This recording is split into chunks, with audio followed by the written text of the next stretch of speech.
dañoo xool bëgguñ ko woon delloo état du Sénégal loolu nag tey dafa am taxawaay buñ ci xaar ci régime bi mooy que lépp loo xamante ne patrimoine bâti la ñu leeral sénégalais yi nañ ko doon yoree parce que y a des courtiers ci biir voilà dafa am ay courtiers yu nekk ci biir affaire boobu. oui c'est-à-dire di lijjanti ci bâtiment yooyu nuñ koy doxee jox ko diw ak mu dëkk faak finalement dafay dem ba du nekkati bâtiment administratif. parce que bâtiment boo xamante ni pour liggéey la administratif la da ngay ñëw liggéey wàcc dem ñibbi. mais bu ñu demee ba mais patrimoine bâti de l'État c'est un tout ça peut être des bâtiments à usage d'habitation. Absolument. Ça peut aussi être des bâtiments administratifs. Absolument. Mais man li may wax foofu mooy dama bëgg par exemple mu leer parce que bu ñu demee bay génn dossier yëpp nañu leer lépp sénégalais yi ci patrimoine bâti boobu. beneen bi yaa ngi koy wax sànq ci wàllum réduire le train de vie de l'État ak yooyu noonu am na fu ñu la faloon sax foo fante la parce que est-ce que tam jël ko ba léegi oui non fal nañ ma c'est une nomination statutaire. Nomination. Oui, c'est le conseil économique en fait dañ ma nommé à la place de Birahim Seck quoi. Ok bi ñu lay nommé est-ce que bi ñu lay nommé avertir nañ la. Non yëguma ko. yëgoo ko. waaw yëguma ko. Déjà. Je suis même pas pour le moment déjà allé mais il faut quand même préciser que au conseil économique et social il est prévu de nommer des membres de la société civile.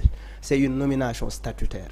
fa la ñoom Imam Ndaw nekk fa la ñoom Oustaz Aliou Sall nekk non plutôt Oustaz Aliou Sall fa la nekk fa la Ismaïla Lo fa la nekk Birahim Seck fa la nekk.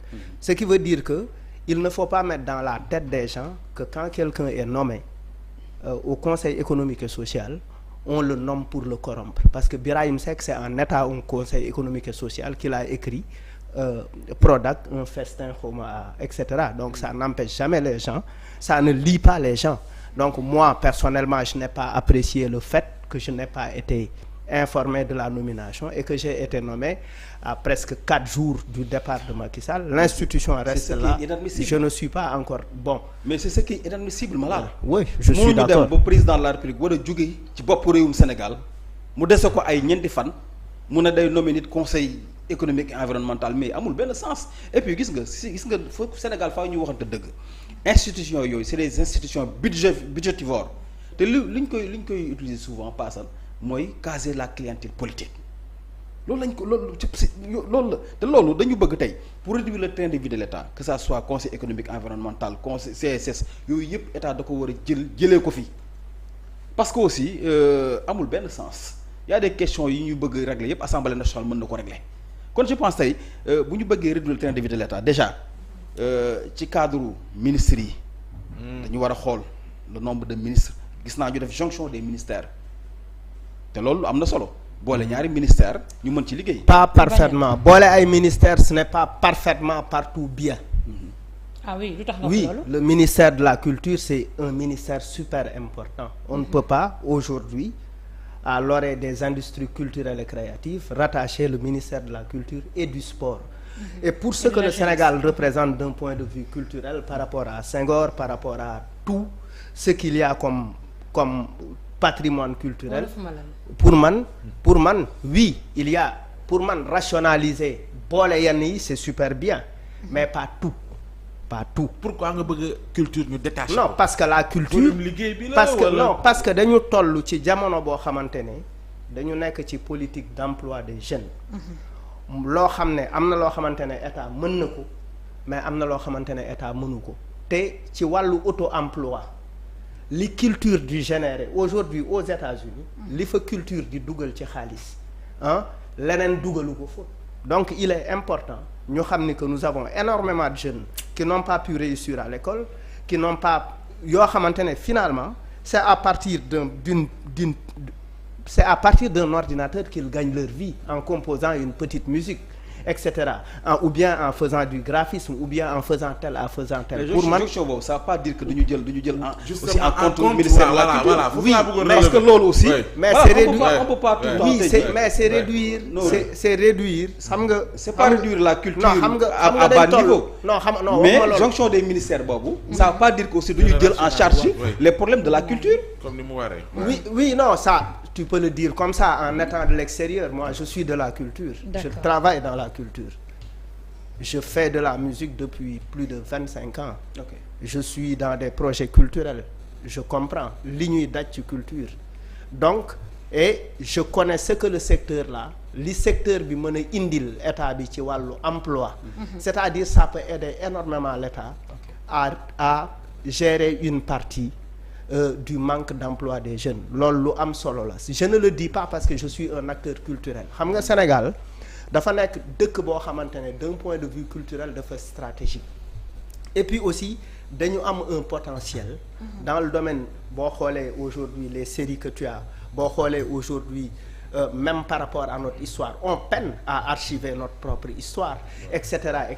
Pour man la culture dafa nekk loo xamante ne dafa essentiel et je pense que l'État est en train de prendre note je ne dis pas par rapport ak li may wax nii quoi l'État a bien compris que effectivement parce que des fois tu peux dans le vif nii way jël ay décisions etc.